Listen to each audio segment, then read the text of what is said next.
after doing graphic design, and then I ended up starting to go like, I want to start painting.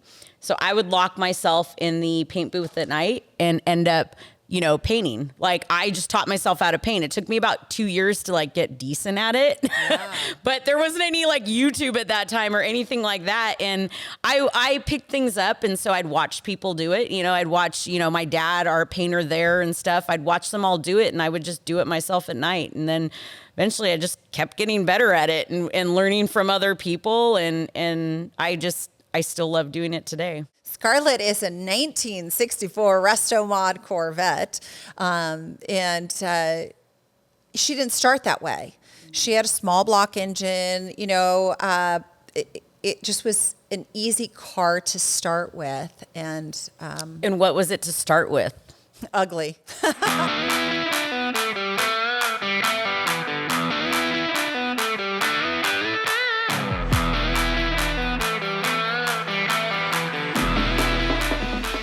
Welcome to High Octane Hustle. I'm Fast Lane Jane. And I'm DesignMuse. And we are super stoked that you guys are here. And we are in our new location. What do you think? Autotopia in Burbank. Check this studio out. Yeah, this is making us look good, right? Totally agree. Holy cow. I'm so excited to be here. We're excited that you guys are here. Listen, we're going to kind of backpedal a little bit, and we're going to tell on ourselves. Yeah? We'll talk about ourselves a little bit today.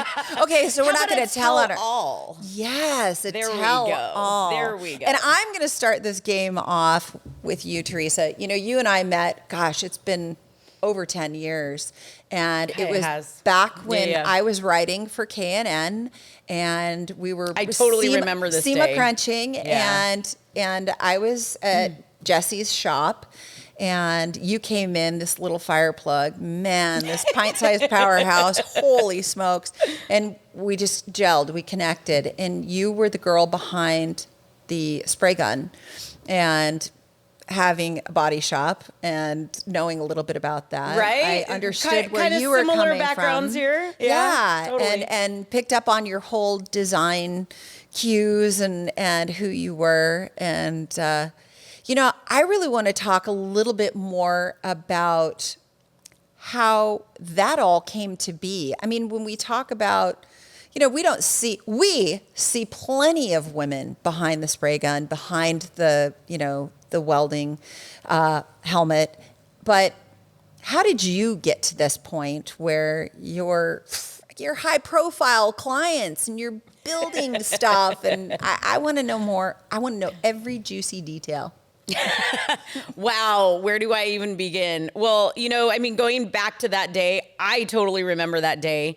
What was really cool about that is that, Jesse and I were building the R9T, the BMW R9T. That was an all-female build, so her and I were doing it.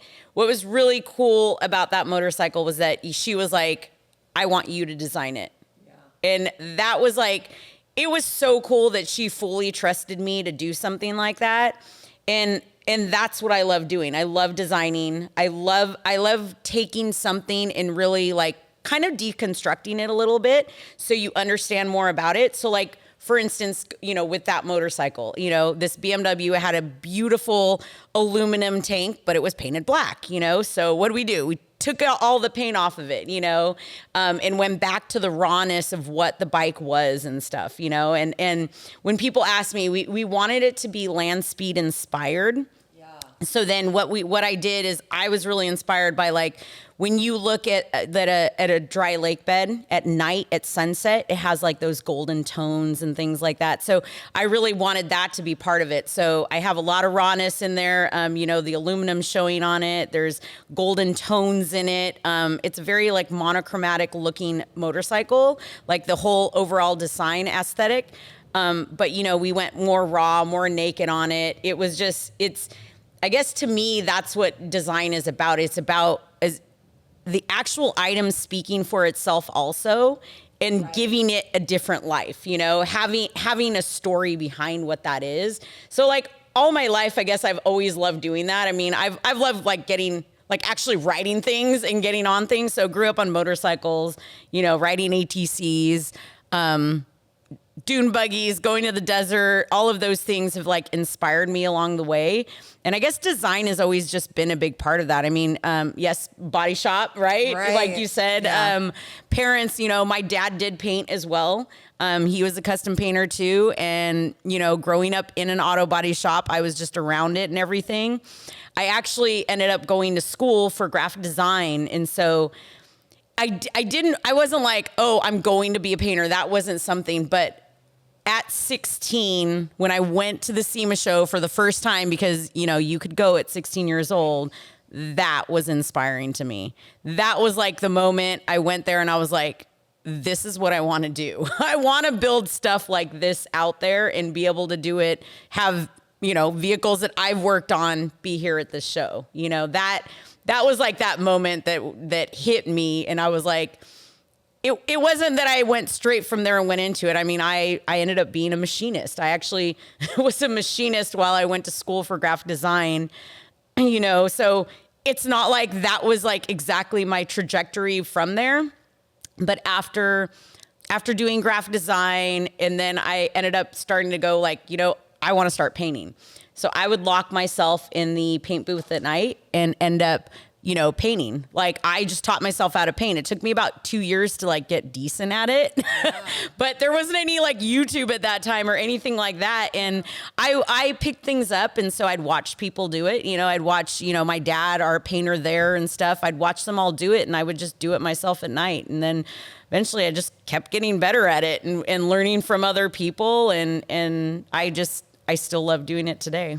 So, well, and I think what's such another level of what you do with great custom paint work, but you also pinstripe. I mean, that how? You know, I think to me, it wasn't so. I guess as you're working on something or becoming like to me, I didn't just want to do paint. I wanted to be a builder. So I wanted to learn all aspects of things. So even like when I'm painting, I had to learn body work. And then it kind of went backwards. Like I learned the painting, but then something's messed up. So then you got to do body work to it in order to fix it before you paint it, you know, and no one was around at night. So I'd end up doing those things myself. Well, as you do things, you're just like, I'm going to do this myself. And actually, as you start out talking about the pinstriping, that's kind of where I did start at the body shop. This is like going backwards and back and forth, I guess. But at the body shop, basically what happened is that, you know, they were waiting for a pinstriper to pinstripe something very basic, just a simple line. And I told them one day, I'm like, I'm just going to do it. He hasn't showed up, you know, nothing's happening. And everyone looked at me like, well, what do you mean you're going to do it? And I'm like, I've seen him do it a million times. I can do this. Like, it's totally fine. So I went and got all the supplies. I, you know, stayed, again, I do this at night, right? So I stayed that night. I would do it, wiped it off. That looks like crap. I have to do it again. Did it about 20 times. Finally, it actually looked good. Wow. So in the morning, everyone came in and they were like, oh, you did it. And I was like, what do you mean I did it? I told you I was going to do it. Did you not trust me? So I've just always had like that kind of attitude, and I've always gone into things like that. And if I'm going to learn something, I'm going to learn it. So I flippin' love that. Yeah. I love the idea that you're just willing to go the extra mile to challenge yourself. I think that's what connects both of us. Greg would call me obstinate or stubborn, and say, why don't you ask for help? Because no, I'm better at learning when you talk about body work. Hands-on. You got to be hands-on, yeah. Learning a lot of people are all of the aspects of my vehicle and understanding, okay, the body work from Bondo to guide coat to, you know, blocking, all of those things too. And I think that it only comes with actually trying and repeating. Yeah. Trial and error to me is like, it's no different than you going to someone else. They've already been through it. They've done the trial and error. And why are you learning from someone else? Because they've done it. They know they've got to the step that you're, you know, being good at it now. And that's all you want to get to. But the thing is when you physically do it, and you learn from your mistakes, you're way better at it. Oh, 100%. Because it just kind of like seals that for you. You And understand it more. So when I teach people how to pinstripe, I almost want them to mess up so I can explain to them, this is what you're doing wrong. This is how you can get better. Right. And people don't know how they can get better until they understand why they're doing something wrong. Yeah. You know? Yeah. Like, they don't want to just know how to do it right. I mean, Right. we can all just say, well, this is what you need to do. Great. How do I get there? Right. Like, what is that road to Right. getting there? You know, Right. so helping to figure, it has to be hands-on. Yeah. I totally am all about that. Yeah. Yeah. I love that. I remember going back and, God, it had to be 20 years ago that I, asked Greg, I'm like, hey, can I get one of those airbrush things? I didn't stick with it. I'm not going to lie. I didn't stick with it. Well, you're an artist. You're also, I know. Totally love that. Yeah. And it's more, for me, it's again, more trial and error and dipping your toe into that arena. Totally. So definitely, that's amazing. And your forte is really kind of turned into something, just beyond painting. You're fabricating parts for really cool cars, right? Tell me. Well, I guess it's the same type of thing. Everything kind of evolves into that. Yes, currently, I would say, what excites me right now, what I love doing is fabricating bumpers and stuff like that. Yeah, Yes. yeah. Off-road parts. So we started a brand called Baja Forged a few years back. Really, to me, it started when I was a young kid going to San Felipe with my grandparents and stuff like that, and riding dirt bikes out there, and doing things in Mexico and stuff. That it's just, there's a different sense of like freedom out there. Yeah. Of doing it. It's hard to explain. You have to go there. You have to go to Baja to understand it. But yeah, about 10 years ago, I started building my Raptor. It was a Gen 1 2011 Raptor. It was a 6.2 liter.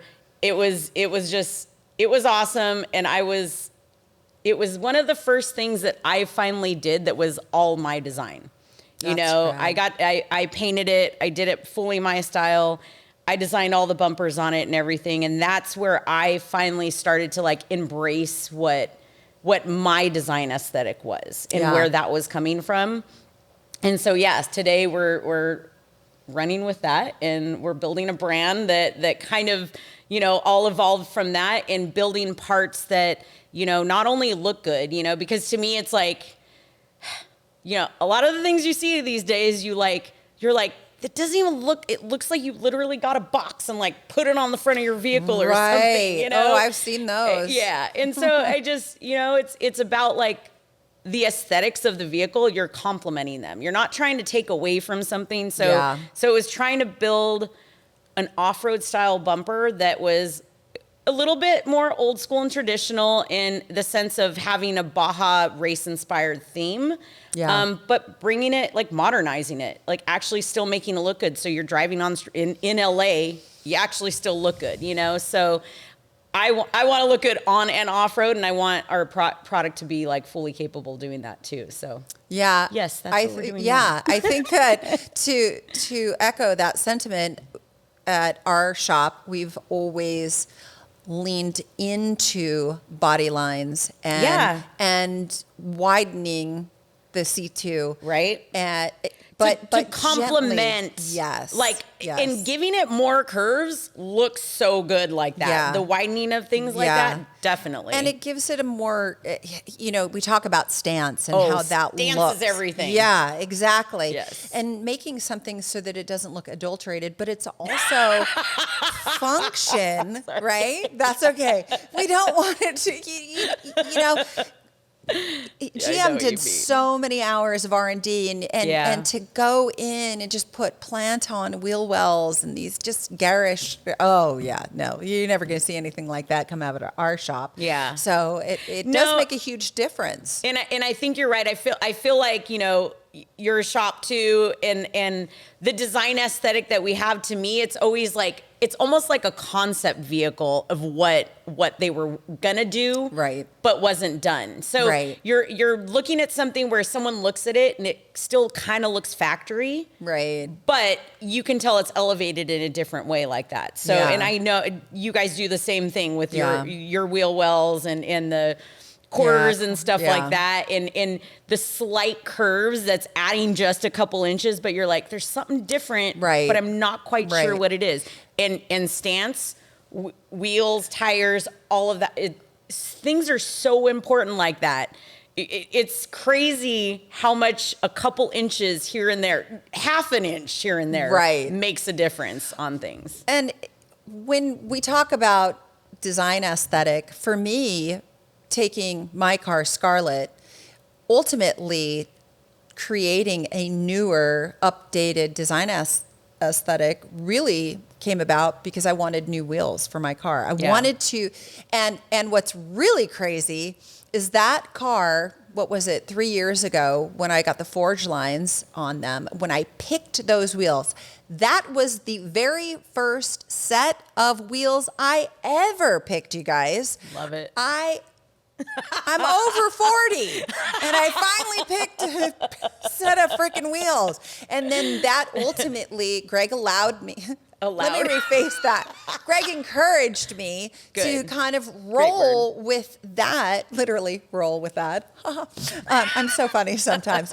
No, to kind of use that as a launching off point to take the car from what I called the Coca-Cola Classic can to looking a little bit more my style. I like it. You know, with the black chrome and the gloss black. Baja Forge. It isn't just the products and it's not just a brand. It's a way of life. At an early age, traveling to Baja was one of my fondest memories. It was about venturing to unknown destinations. It was the freedom of exploration and really slowing down to enjoy the amazing world and the people we have in it. Baja Forge is about helping you embrace adventure. Baja Forged, signature vehicle builds and off-road products built to forge your own path. Visit bajaforged.com today. Let's dive into Scarlett a little bit more since we're sharing both of our stories right here. Like, tell us a little bit more where that even started, how you even got your vet. Like, where did that even? Where do you?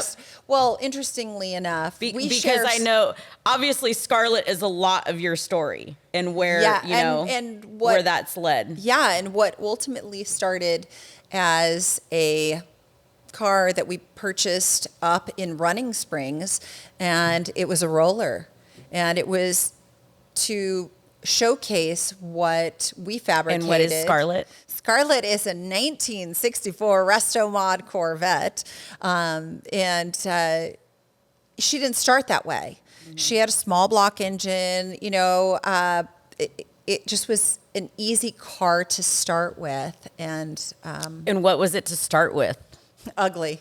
No, I meant what was the vision? Like, why? Why did you go purchase, Scarlett? Like, what was the vision behind that? So backing up, we had a 90 ZR1. Okay. And it was representative of where our shop was at one point, but to purchase, we had now kind of shifted. We'd always done Corvettes, but we now shifted into C1s and C2s primarily.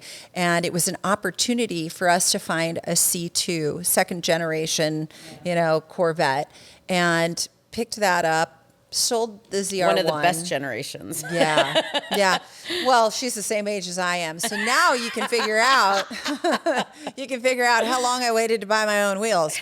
But, it was definitely just going to be a slightly modified show car, specifically to showcase what our shop was doing. Okay, that makes sense. And then later, kind of what happened, our chassis builder said, hey, you guys need to come out to this event, Run to the Coast. Turned out to be a Bill Howell, Brian Finch event.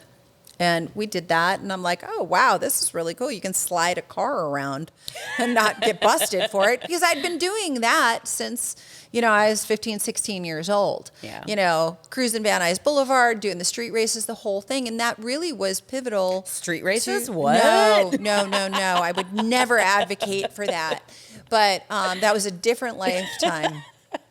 But we won't go into that. Yeah, that was really what, ultimately how Greg and I became, a couple because we had a passion for vehicles. Love it. Vehicles, really. Vehicles, guys, come on.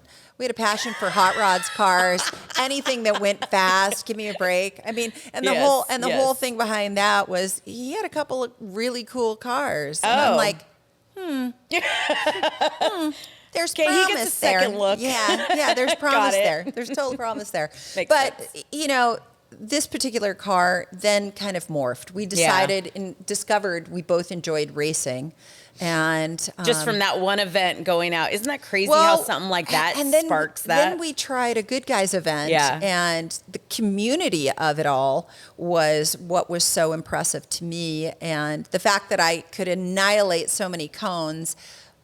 But after 2 days of trying, I made it to the top of my class in their, street machine. So I'm like, oh, I kind of dig this. This is fun. It became a challenge. It was one more of those things that you look at and go, well, if I keep trying at this and I inch my way and ultimately that's where I went with it. And, start winning some of those awards there, huh? Yeah. And, but moreover, just seeing what could actually be done. I didn't start this until my kids had left the house. Your capability too. Yeah. And then it turned like into a second writing. life, huh? Yeah, it is. It's my secret life. But anyway, that's basically, where Scarlett came into the picture and ultimately changed a lot of things for me. At the time I was selling real estate, and I took something and turned it into a motorsports career that incorporated teaching, and I still teach. Writing, I still write, and racing, a little less, but it's now we're doing this. Hey, we're all still around motorsports, and that's what it's all about. Oh yeah. And I feel like that's a lot of people's stories like that, though, is that, just like us, there's some kind of car involved in some way, shape, or form, or a motorcycle or whatever that is. I mean, I have a motorcycle story too of like, my dad and my husband and I all, working on our motorcycle together, to get that running too. But it's like there's always something like that in it. It's so empowering to do something like that and to work on it, to know it's yours, to create it, and then to drive it, to actually like own it and do that. And I think that's what I love about this industry so much. It's all encompassing in a way like that. Well, and I think that one of the things that I think is the biggest part of this portion of my life story. Sure, I'd been motorcycle riding, ATCs, jet skis, all your and life test too. riding. Yeah, and doing all of those things. But when I started racing, I learned that I needed to communicate certain aspects of how the car was handling, what was the response. I needed to change my communication, and that was an incredible growth point. Change your communication to who? Well, with regards to Greg. Okay. And because he was the primary person working on my vehicle. Yeah. But then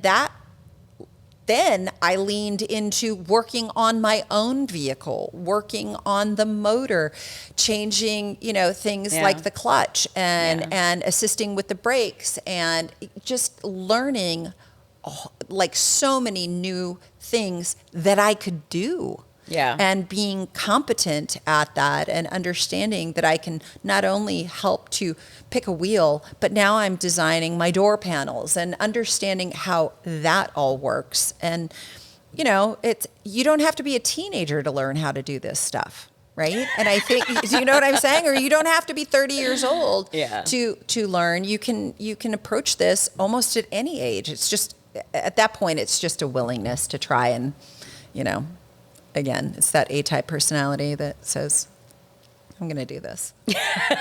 No, and I love that. I think we've definitely like embraced that in the community, in motorsports, in all of it. How did that make you feel as you were doing things like that? Like, oh, I'm going to change a clutch. I'm going to do something like that. How did it make you feel after you did it? Well, the fact that it worked. Oh my God! You installed it in there correctly. You know, Right? when you wind up going to a race and everything works beautifully, and you Sure. had your hand in it, Yeah. and you know, mine was not a trailer princess. I drove my car to Nice. all of the races, as Love far it. as Las Vegas for some of the Optima events, and Yeah. I would drive it home. So there's a huge sense of pride Yeah. that It's different, that isn't it? It's so much Yeah. different, you guys. It's Yeah. just, you know, and I get it. Not everybody has all the tools that we have Exactly. at our fingertips, but But the thing is, it's the willingness to do it. yeah. Okay, yeah. there's something different about someone's willingness to go in and say, you know what, I might try this. The reason most people get good at doing things is because they either don't have enough money to pay someone else to do it. Oh, heck yeah. Or they just go like, oh, maybe I'll try this myself. They're just willing to do something like that. Yeah. And for the most part, like, there are so many benefits and rewards it saying that you accomplished something yourself. It's like Yeah. such a different empowerment to people that you feel like you can do anything after that, you know, and it makes you want to keep doing it. Absolutely. You know? And I remember, off topic, working on the garbage disposal. No, but it's like, so my anything. daughter is there. She's mechanical. like, you can fix the garbage disposal. I said, well, yeah, it's really not. It's when you start kind of branching out and doing those things. You're more open and you're willing. Exactly. Yeah. And then we're making an impact on other young women. Sure. Our kids, Yeah. right? I think that it's powerful. Yeah. Absolutely. 100%. I mean, and that's part of, like, you know, this podcast, the High Octane Hustle and things like that. It's really the idea of getting out there and doing it, not being afraid that you have to work hard, you have to, you know, have some blood, sweat, and tears that you have to put into something. Right. You have to try things for, you know, for the first time by yourself to do something like that. You don't even know what you're going to accomplish until you do it. You know what? And dissecting certain things on YouTube too. You know, there's going to be certain really reliable videos on YouTube that are going to help get you through your first. Yeah, if you need someone to refer to, 100%. Yeah. And you Now, know, yeah. When I learned how to paint, I literally it was trial and error. There was no YouTube. You know, people YouTube University, you know, and I get it, and it's amazing because yes, if you need to do, I think I learned how to fix my vacuum from an 11-year-old in like Kentucky. You know, I mean, literally, it's anything like that now, and it's so great that there's opportunities like that. But the thing is people. Yes, that's awesome that we can go to that. But the thing is, most of us learn from trial and error. You just have to try it, people. You know how many, you just have to try. Yeah, you know how many times you guys have to be shocked to figure out electrical? Let me just tell you. Yeah. I'm going to, like I said, I'm going to tell on myself. And it's the same with, you know. Everyone. If you've done electrical, everyone's been shocked. Yeah, you're like, holy you are. Yeah, no kidding. That and learning how to rebuild my Honda lawnmower because I really was in the middle of doing my Again, lawn. all mechanical things. Yeah. All of these things, yeah. But I didn't go to school for any of that stuff. Yeah. You know, it's just like you said, trial and error. So I Yeah. think that, you know, and I think, you know, it's people like you that ultimately help like to me. inspire, right?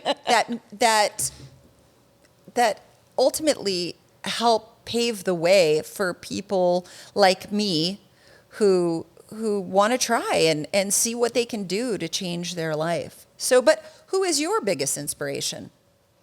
Besides me. I'm just saying, awesome. guys. I'm just saying. I know. Oh gosh, there's a lot. I'm not gonna lie. I'm inspired by people in general. Like my goal in life is to be around more people to like soak up their awesomeness. You know what I Right. mean? Like, and Or that their to me, experiences. everything. Yeah. It's just their stories, who they are, why they do the things they do. Absolutely. You know, I have to say the first person that comes to mind is Pete Shaporis, okay? And what he did was he helped bring back and revive SoCal Speed Shop. Okay. Now, I have some amazing mentors. He was probably one of them, though, that helped him and Mike Spagnola. Like Mike Spagnola also, I mean, you know, CEO of SEMA now, like it's insane. Right. So cool. Used to build cars with him. And these were, you know, two men in my life that really pushed me to see that I was personally capable of so much more. Yeah. And like you're saying, like, it's so cool to be around people that want you to be elevated, that want to see the best version of you. And like, I just want to do those things with other people too. I mean, to see, so Pete Shapuris, Alex Exidius, who is still alive today and 100 years old. He literally is right down the street from our location here. Oh my goodness. I mean, these are people that he started, you know, customizing vehicles and stuff like that. Yeah. So where, you know, inspired, you know, in Hot Rod Magazine, I think they said he was on the cover like 7 times of Hot Rod Magazine. Wow. Things that I loved about like even Alex of what he'd share is like, you know, again, a design aesthetic thing, you know, keeping the branding looking correctly, you know, and even, you know, what you're wearing and how that all ties in, like all of these things. I mean, he was branding back then. He knew what that took to get him where he was. And then he helped start SEMA, you know, all of these people like that. I said, the list can go on. And why? Because these people, they don't just want to do one thing. They want to keep seeing things evolve and grow, and how that can happen. They don't want to just see themselves evolve and grow. They want to see the industry. They want to see other people around them. They want to see the community do that. Yeah. And that's what inspires me, is people that want to help others do that, you know, 100%. Because all we're going to do is like grow all of it more and more, you know, there's enough room for all of us to be unique in what we do and to rise as high as each of us want, you know. I mean, I don't know. That's really, I could go on and on my inspirations though. It's I like that. I think that, you know, especially from a design aesthetic, you don't have to be 100% just about on-road, off-road, car, truck. No, you hot can rods take fully inspiration, inspire me. especially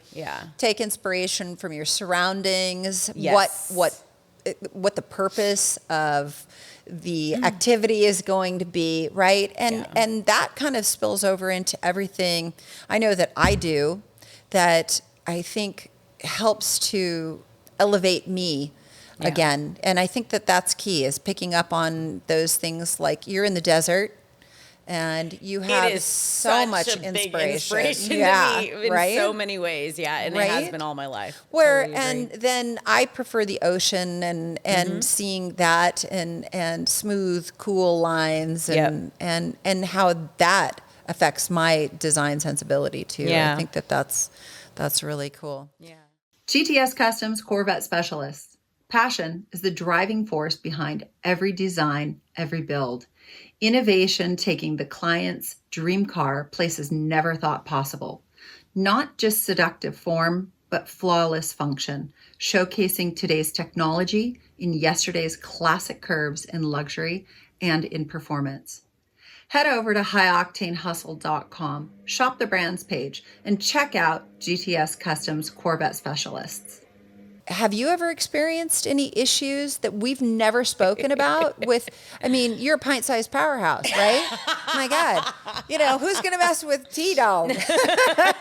But I know that I haven't experienced it, you know, in my industry of racing and whatnot. I've been very fortunate. Have you ever had any issues that have kind of confounded you? Do you like that word? Confounded? You know, yeah, of course, 100%. My road, my journey is not an easy one. Okay. It's been, you know, a hard one. I don't care who you are. If you're going to say your road and your journey is easy, like, where are you coming from? Yeah. Like, you have to work hard. You have to put the effort in. Like, you know, a lot of it, you know, will I get the, you know, yes, is it harder for a female, or are there certain things that are against me?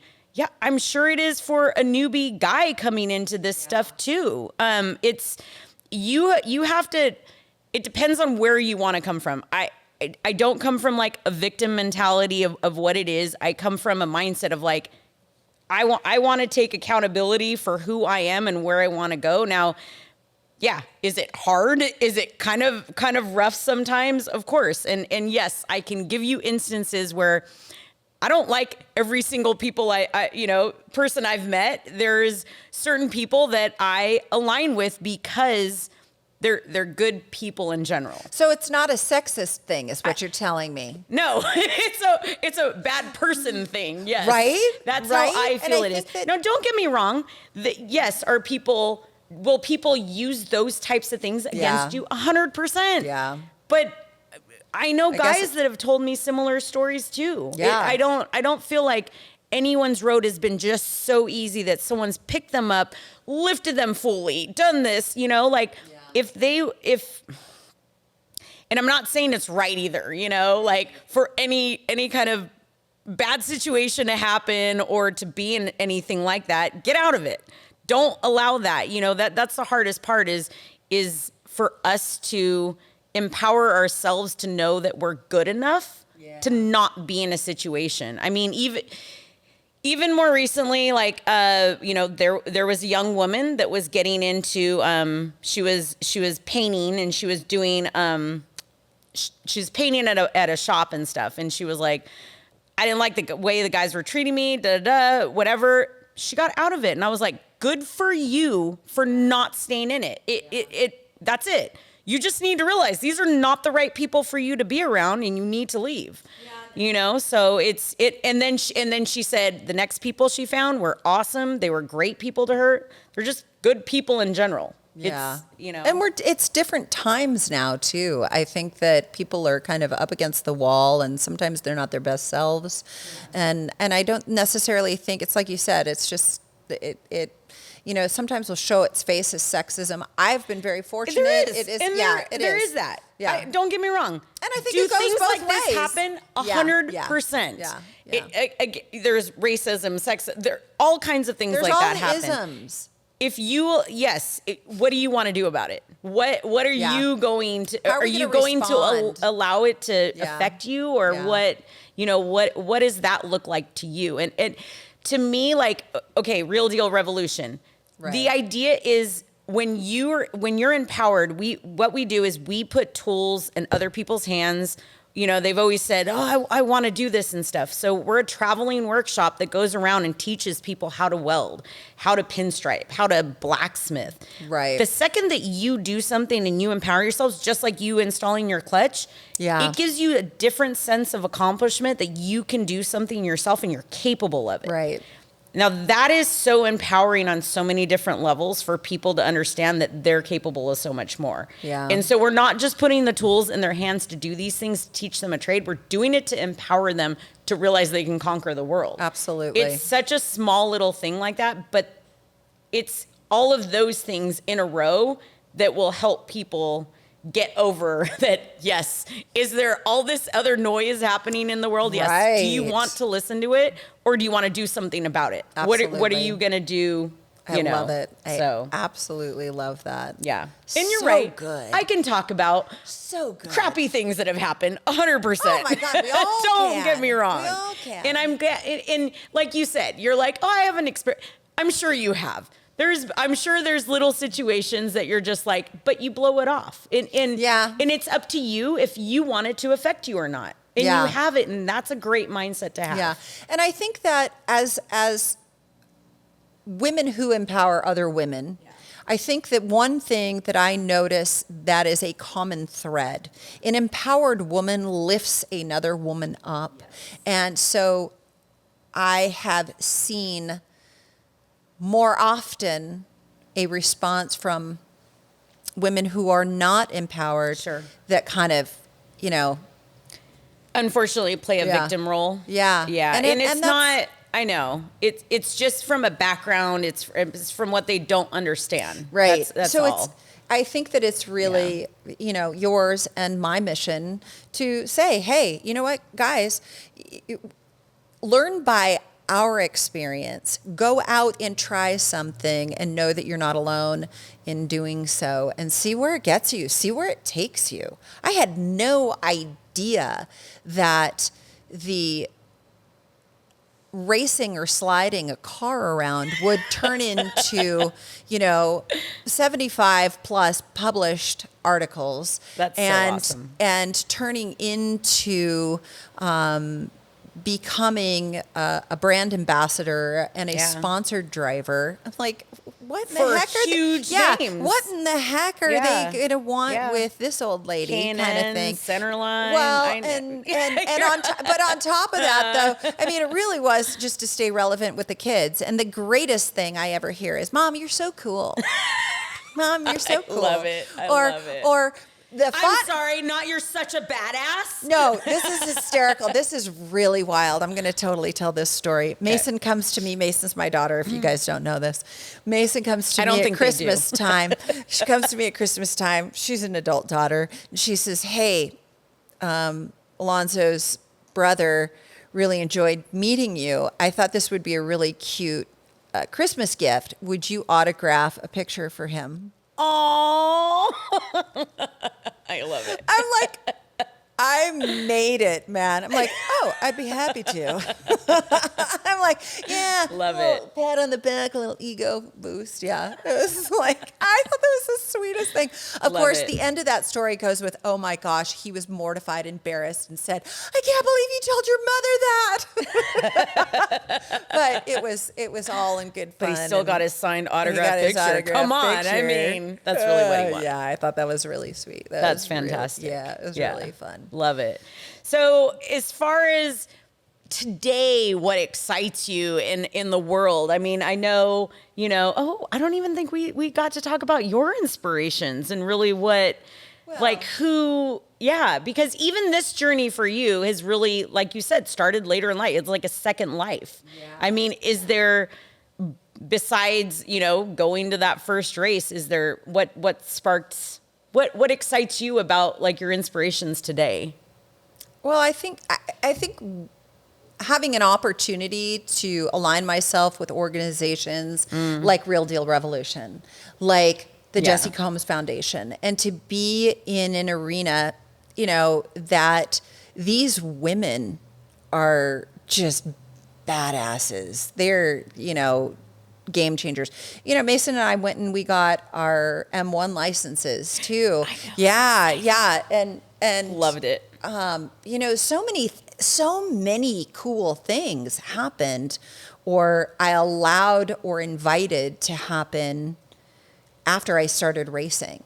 So I'd have to say that, having an ability to slide a car around, that's a great inspiration for me. My gosh, we're here at Autotopia, right? Yeah. And Sean Davis, who is in charge of the whole thing, the whole enchilada, invited me to be featured on his channel. And what better fun to bring down my beautiful vehicle, tell him all about it, and then go in a back parking lot and just Slide her around and donut after donut. And, 3 weekends in a row, I did that. And I picked up a nail and, came out on my birthday, and a couple tires were flat, but that kind of Kill stuff. all tires. Yeah, There's nothing wrong kill with that. all tires, exactly. And now having an opportunity to engage with other women outside of just road racing and autocross and all of that, but in off-roading with you, and having that as a new kind of opportunity that exists. Sure, we have a pre-runner truck and now being able to get out and do some different things and learning from other women and men. I love men. You know, I love men. I married one. So, but I think that constantly being engaging and being around and understanding that life doesn't end at 50, that it can just be ramping up. Dang it. I fell asleep fully. Okay. I think that having an opportunity to ultimately be around people who are out there doing, like our friend Jillian, Rebecca. Yeah. And watching her experiences and her growth and overlanding and saying, okay, I want a tent. You know that. Yeah. I looked at Neil and Dana and I'm like, I want a tent on my truck. I need a truck.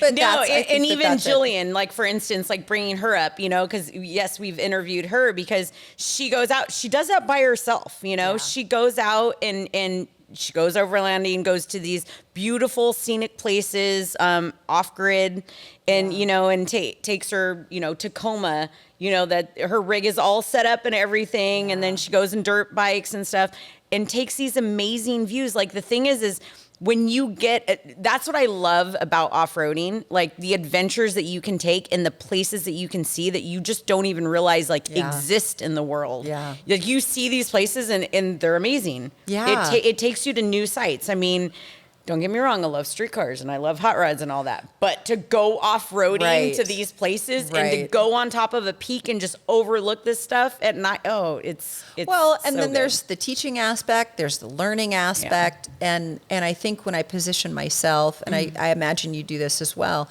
but if I continue to position myself as the student, it always opens up so much more. Oh, we're all in students. my life. I don't care who you are. You're still learning, you know? Like if you think you know everything, then you're going to have a boring life to me, you know? Like seriously, I mean, I know so I want much adventure. out there. Yeah. That's what I want. Yeah. That's what I want. Totally. Oh my God, this was so much fun. I know. Huh? I love our new digs. I'm loving this. This is really great. It finally inspired us, huh? I don't know to do what, but I don't know. I don't know. Oh my gosh. Teresa, thank you so much. I always love our conversations. There's always something new to learn about you and about myself. I feel like we keep telling the story, but I feel like not that it changes, but it gets more in depth each time, you know? Absolutely. And understanding what that is. So totally agree. Oh my gosh. You guys, thank you. Hope it inspires you guys. Yeah. Exactly. Hope it inspires you. Thank you so much for logging on and paying attention to what these two gals have to say. Yes. I'm Fast Lane Jane. And I'm DesignMuse. And this was High Octane Hustle.